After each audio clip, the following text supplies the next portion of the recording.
All right, here we go. Last chapter of the week, chapter 25 of The Murder on the Links. An unexpected dénouement.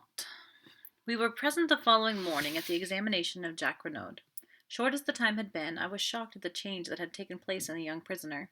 His cheeks had fallen in, there were deep black circles round his eyes, and he looked haggard and distraught, as one who had wooed sleep in vain for several nights.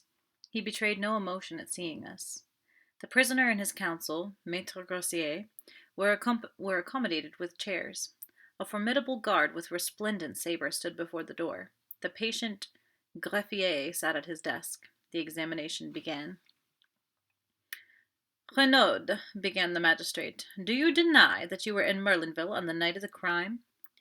Jack did not reply at once. Then he said, with a hesitancy of manner which was piteous, I told you that I was in Cherbourg.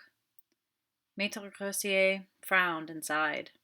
I realized at once that Jacques Renaud was obstinately bent on conducting his own case as he wished, to the despair of his legal representative. The magistrate turned sharply. Send in the station witnesses. In a moment or two the door opened to admit a man whom I recognized as being a porter at Merlinville Station. You were on duty on the night of June 7th? Yes, monsieur. You witnessed the arrival of the 11:40 train? Yes, monsieur. Look at the prisoner. Do you recognize him as having been one of the passengers to alight? Yes, monsieur le juge. There is no possibility of your being mistaken? No, monsieur. I knew monsieur Jacques Renaud well. Nor of your being mistaken as to the date? No, monsieur, because it was the following morning, June 8th, that we heard of the murder. Another railway official was brought in, and confirmed the first one's evidence. The magistrate looked at Jacques Renaud. These men have identified you positively. What have you to say? Jack shrugged his shoulders. Nothing. Monsieur Hautet exchanged a glance with the greffier as the scratching of the latter's pen recorded the answer. Renaud, continued the magistrate, do you recognize this? He took something from the table by his side and held it out to the prisoner. I shuddered as I recognized the aeroplane dagger. Pardon, cried Maître Grossier. I demand to speak to my client before he answers that question. But Jacques Renaud had no consideration for the feelings of the wretched Grossier. He waved him aside and replied quietly, Certainly I recognize it. It is a present given by me to my mother as a souvenir of the war. Is there, as far as you know, any duplicate of that dagger in existence? Again, Maître Grossier burst out, and again Jack overrode him. Not that I know of. The setting was my own design. Even the magistrate almost gasped at the boldness of the reply. It did, in very truth, seem as though Jack was rushing on his fate. I realized, of course, the vital necessity he was under of concealing, for Bella's sake, the fact that there was a duplicate dagger in the case.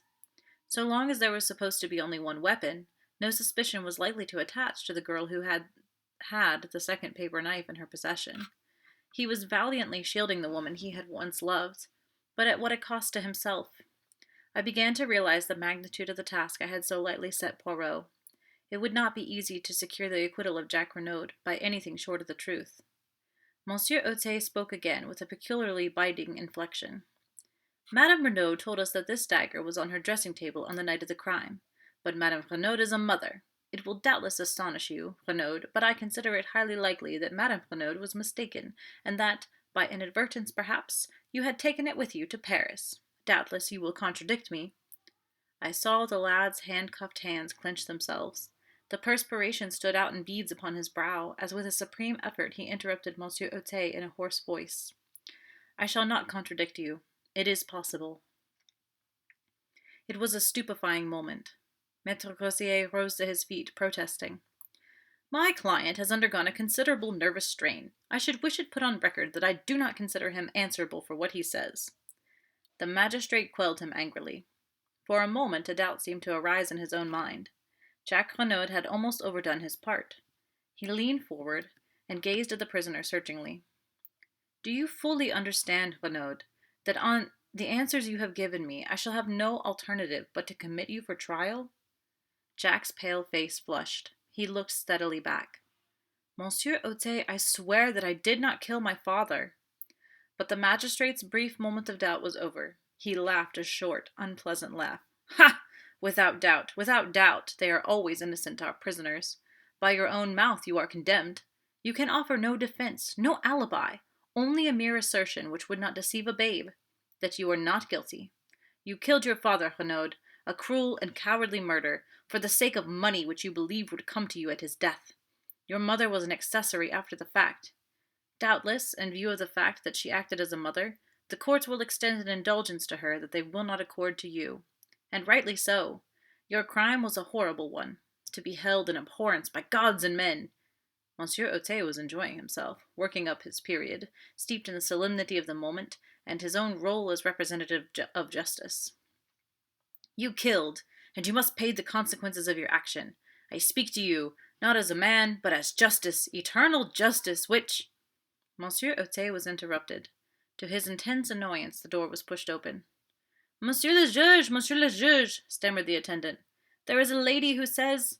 Who says what? Cried the justly incensed magistrate. This is highly irregular. I forbid it. I absolutely forbid it. But a slender figure pushed the stammering gendarme aside. Dressed all in black, with a long veil that hid her face, she advanced into the room. My heart gave a sickening throb. She had come, then! All my efforts were in vain. Yet I could not but admire the courage that had led her to take this step so unfalteringly.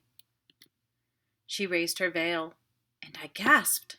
For, though as like her as two peas, this girl was not Cinderella.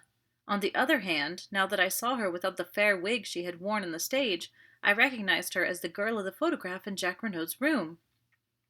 You are the juge d'instruction, Monsieur Otey? She queried. Yes, but I forbid... My name is Bella Devine. I wish to give myself up for the murder of Mr. Renaud. Dun, dun, dun. So, at long last, we finally know who the real killer is. It's not Jack, and it's not Cinderella. It is Bella Devine. But that's not the girl that Hastings loves. So, in the whole chapter, Jack is at a pre-trial, sort of, like a hearing to see if he will be charged as guilty of the murder of Monsieur Renaud. Monsieur Otey, the examining magistrate, they have called him Monsieur le Juge. He is the judge at this pretrial. So he's looking over all the evidence to see if all the evidence stacks up against Jack enough to be able to take him to like a real trial with a jury. So Jack tells lies in answer to several questions, and they're really close to being like, that's it, buddy, you're going to trial.